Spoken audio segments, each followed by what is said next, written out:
In the headlines, 31 families in Viejas to receive new homes under government's housing expansion program, a sizable injection of funds into the rehabilitation of 4 emergency shelters, and supporters of the Concerned Citizens Movement vow to continue the fight for electoral reform. I am Andrea Lee with the Channel 5 News, back with the details after this. Get ready to open the best gifts with Flow this Christmas. Sign up for a new broadband or TV service with free installation, or sign up for a broadband and TV bundle and get 40% off broadband for the first 2 months. Plus, get a chance to win a 55-inch smart TV, 1 year or 6 months of free service. Enjoy big-time entertainment and big speeds this Christmas with Flow. Terms and conditions apply. Visit discoverflow.co for more.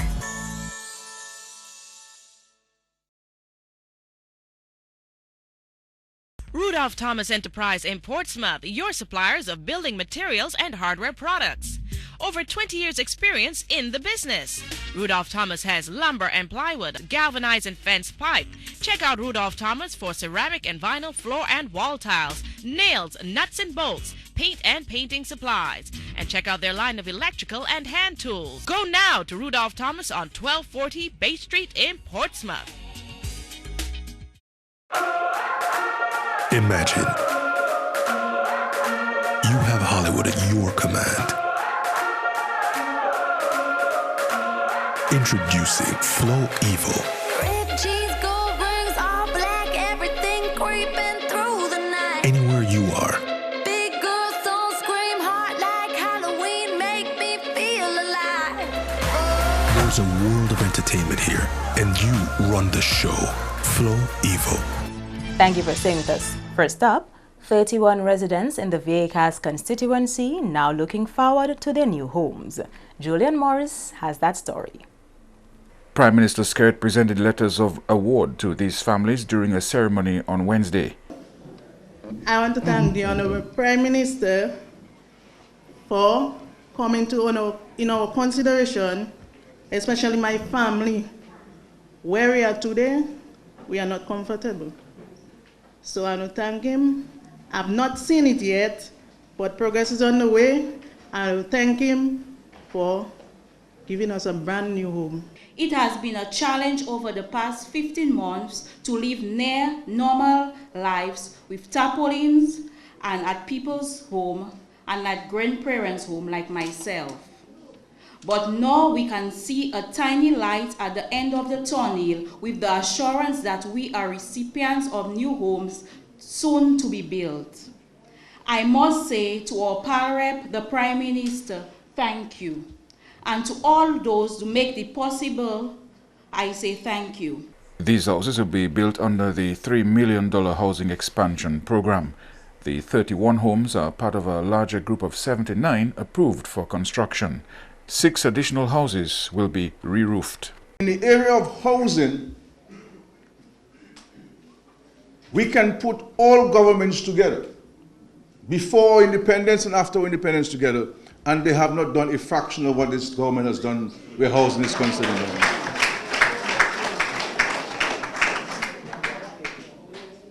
Because we understand and appreciate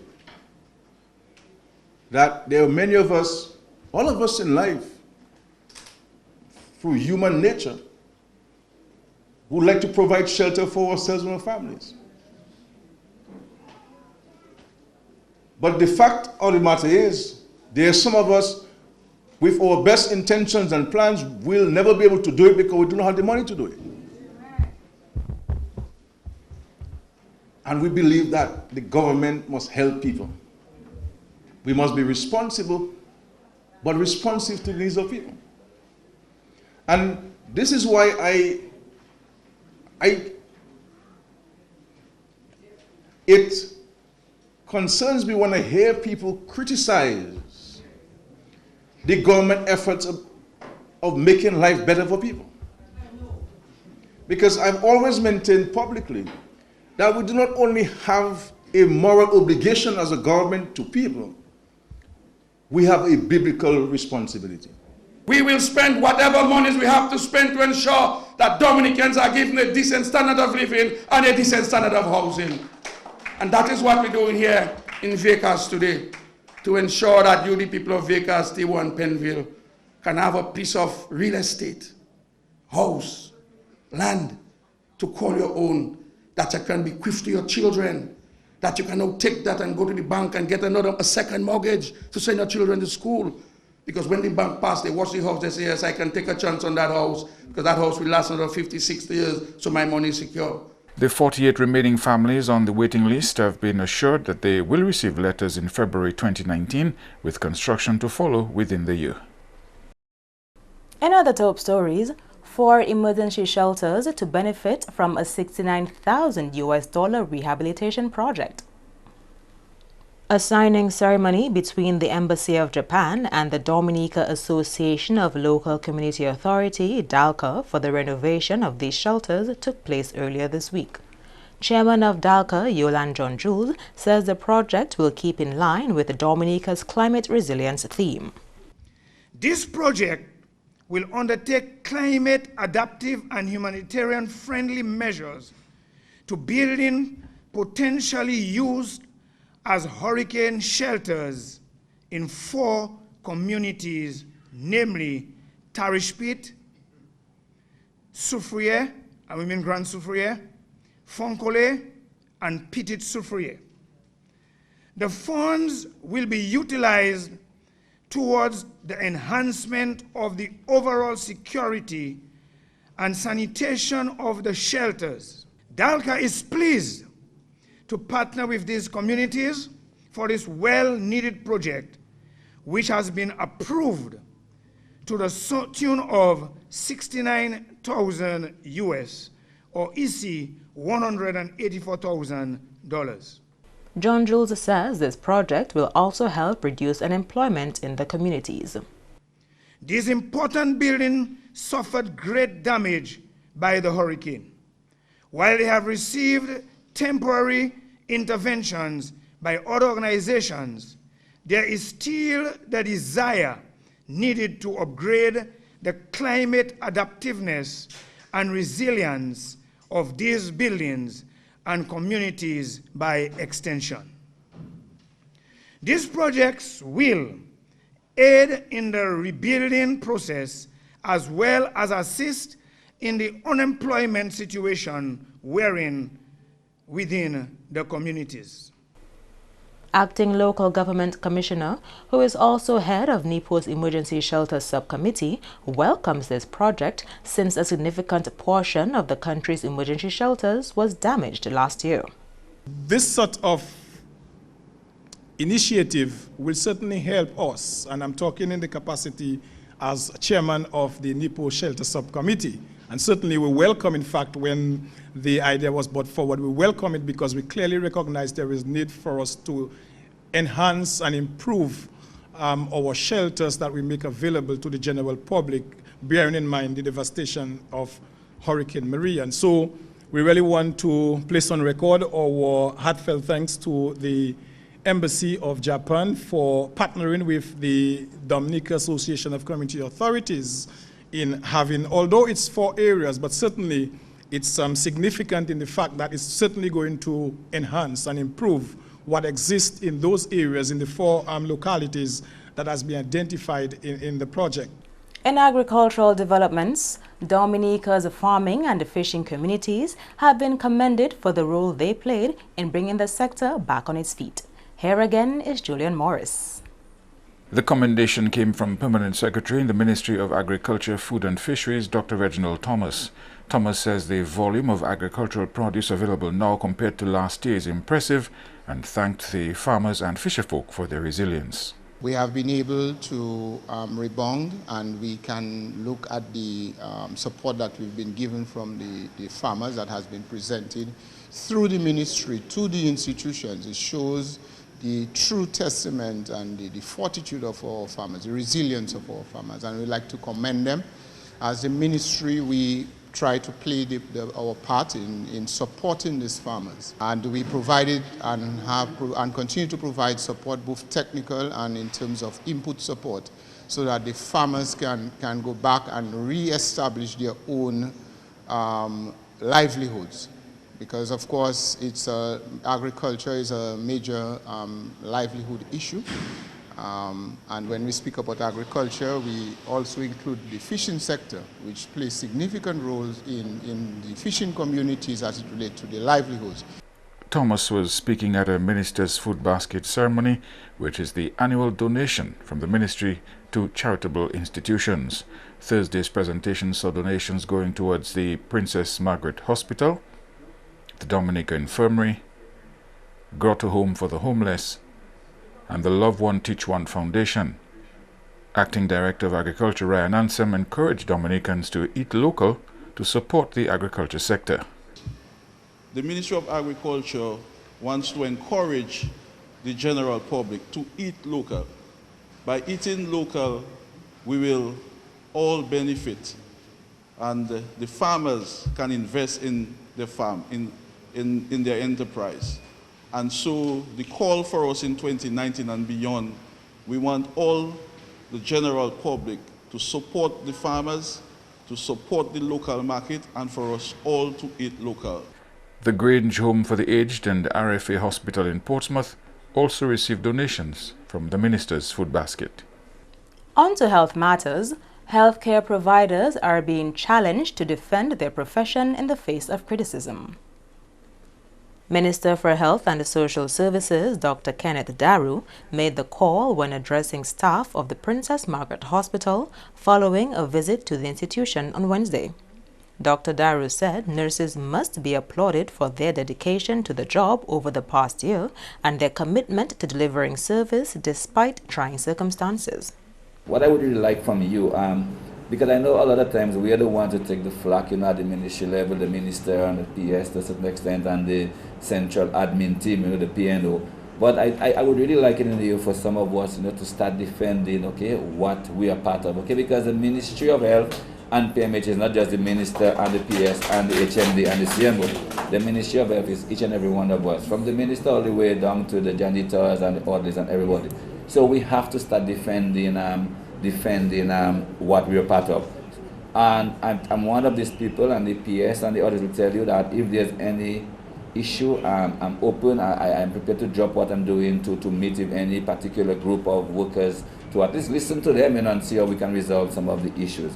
Daru also told the nursing staff that he supports the call for more pay and hopes to see this come to fruition when the ongoing round of negotiations concludes. The issue of salary and remuneration is a much broader one. This is one that's outside the purview of myself as the Minister of Health, and even outside the purview of Cabinet per se, because there's a process established by law as it pertains to salary increase, where your union now comes in and does a negotiation. And presently we are in the, I think the new triennium it's called, and discussions are ongoing, But there's no one is saying that any one of you do not deserve more pay. Everyone can make a case. Everyone can make a case for more pay. And I'm really hoping, as I said, that when negotiations are completed, that each and every one of you get the increase. I think that you will deserve. You are watching the Channel 5 News. Stay tuned for more after the break. Stay connected and share your favorite holiday moments with Flow. Get the Alcatel A1 for $199 when you activate an extra-large prepaid combo plan, or the Samsung J4 for just $399 with a large postpaid plan, and get free talk evenings and weekends. Plus, get free WhatsApp on large and extra-large prepaid combo plans and sign up for any new service for a chance to win cash or hampers every week. So make it Flow for everything mobile this Christmas. Terms and conditions apply. Visit discoverflow.co for more. M&J Covering is the producer of designed galvanized and galvalume in Dominica. They design to your specifications, color and length, 4 styles of galvanized and galvalume pre-painted roofing sheets as requested, and supply all your galvalume accessories.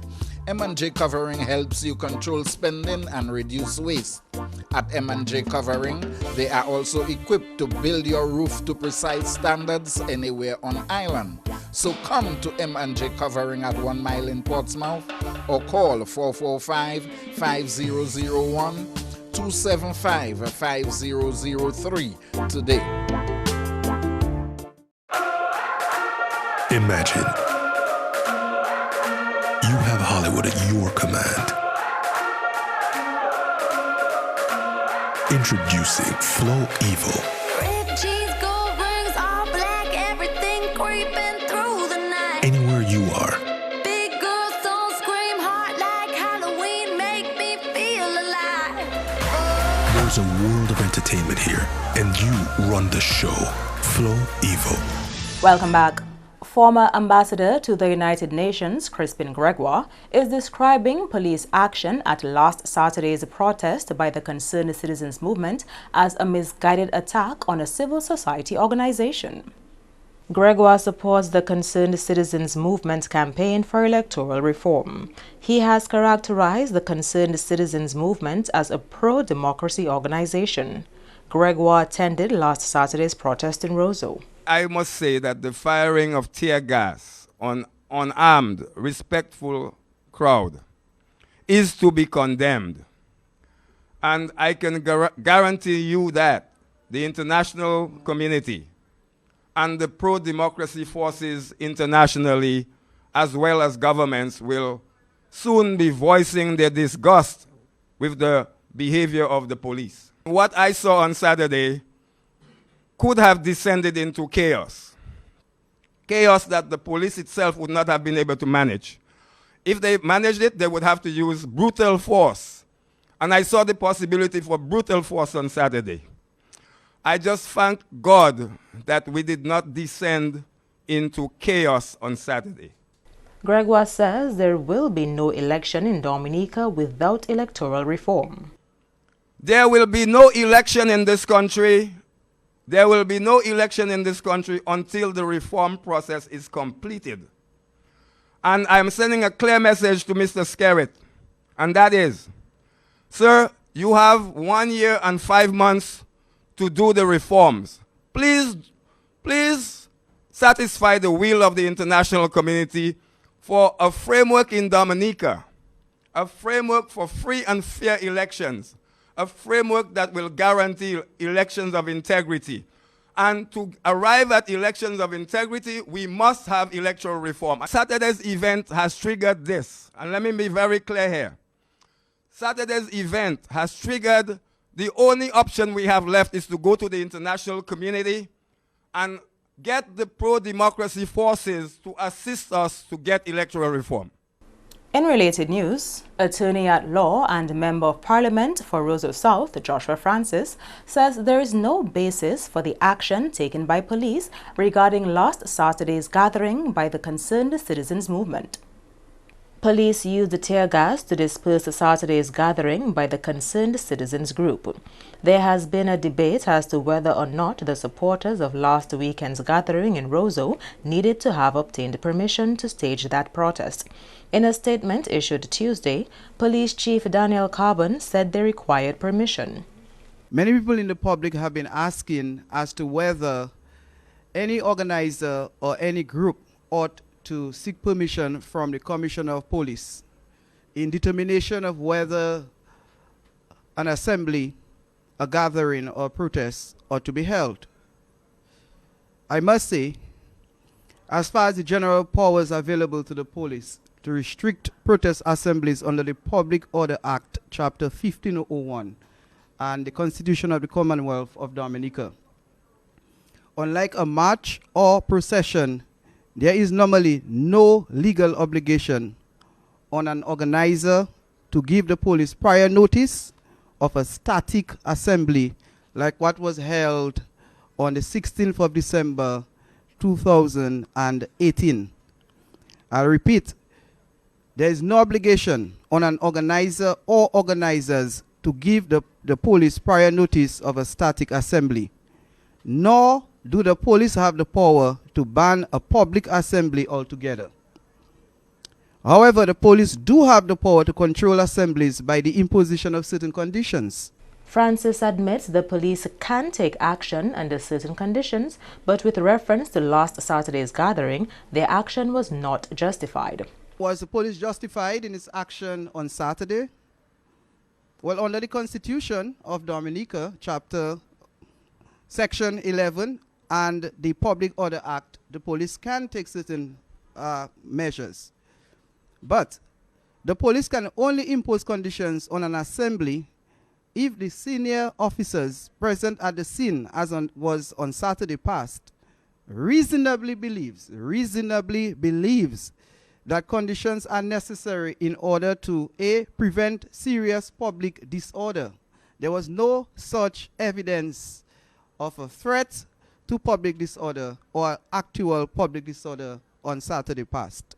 Furthermore, the police could have taken certain measures if they were of the view, reasonably, that they were doing so to prevent serious damage to property. Again, on Saturday past, there was no threat to create such damage to any property within the vicinity of the assembly. The police could also have taken action if they were of the view that there would have been serious disruption of the life of the community. Again, there was no such threat. There was no such action or threat to create injury to lives or to have suggested that any of those who assembled would have created danger to lives. The police could have also taken action, reasonable action, if they were of the view to prevent the organizers from intimidation of others. Ladies and gentlemen, in view of the law as enshrined in the Constitution of Dominica and under the Public Order Act, Chapter 1501, clearly the actions of the police on Saturday was unreasonable, arbitrary, unlawful, and irregular. Francis has appealed to those who were injured during Saturday's incident to contact him as part of a move to pursue legal action against the police. And congratulations to DBS Radio's news editor, Curtis Matthew, for being selected as the Sun newspaper's Person for the Year 2018.